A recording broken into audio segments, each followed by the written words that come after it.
Ay, scam yan, scam. Nandiyan na naman yung mga sabon, oh.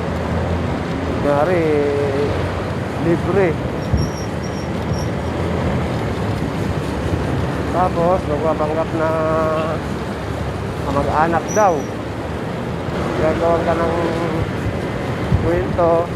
Ay, mag-anak pala tayo. Kilala ko yun. Ganito, ganyan.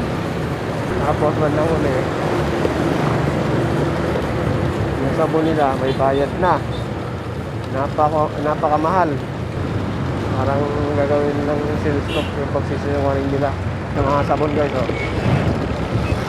Nandito na yung mga sabon ng mga scammer.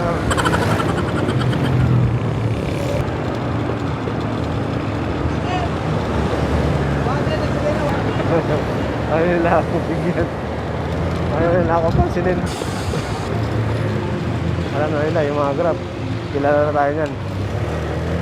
Huwag na kayong kumansin ng mga Grab. Kilala na tayo.